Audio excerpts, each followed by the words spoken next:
What has been the highlight of the Songwriters Fest so far? Well, Maui is a big highlight of it.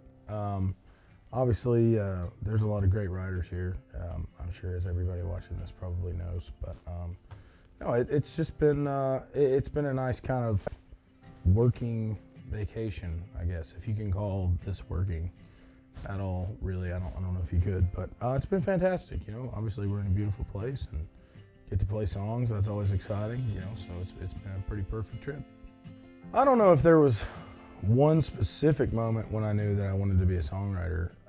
I think there's a few, I would think, that are kind of like marquee points. Like, I wanted people to know that whatever they were hearing me sing was something that I, you know, spent time working on and put that amount of effort into it. You know, I think there's something honest about, you know, writing everything that you put out. You know, I don't claim to be, you know, the world's best songwriter or anything, but I can tell you what, I would outwork anybody for sure as far as that goes, you know.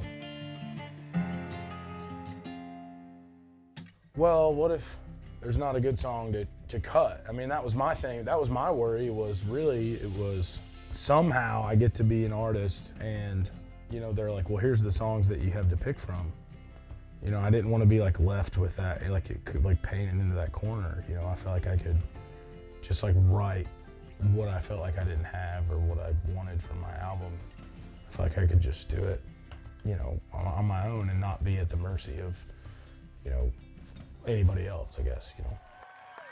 Oh, good. My favorite part of the songwriting process is just the camaraderie of it for me. I don't write by myself a lot. I mean, most of my closest friends are songwriters, you know, guys that we moved to town at the same time or whatever. And so it's a great way now, I mean, because my schedule is crazy now, that it's a great way to spend time with your friends anyways, but it's always been, you know, there's always been this common goal in the room is to, you know, write the best song that you can. First time I ever heard one of my songs on the radio was awesome.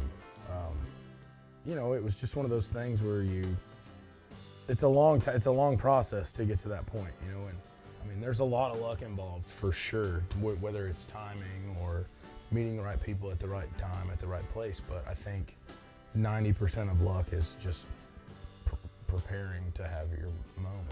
I felt like we did, like it earned it, you know, like whether it was on the road or in the writing room or, you know, I felt like it was like, this is supposed to be happening, but also you still can't believe it is. The cool thing about BMI for me is that it's, because, you know, at least in Nashville, the industry itself is very, like, it's a very guarded thing. It's very intimidating when you first move to town. Like BMI, that's where you should go first. They can at least explain to you, like, what is all this craziness that people are talking about, like publishing deals, and BMI was such a big help for me in kind of navigating those waters and like knowing where to go or how to, you know, get my songs heard by publishers and stuff like that. They were very helpful in that process. So it's a great tool, especially for people who are new. I mean, like, that's the thing that I also loved, was it was just like, hey, we're here to help, and like, we don't like need anything from you, but we just want to help you out because that's like that's what we do. That's our job.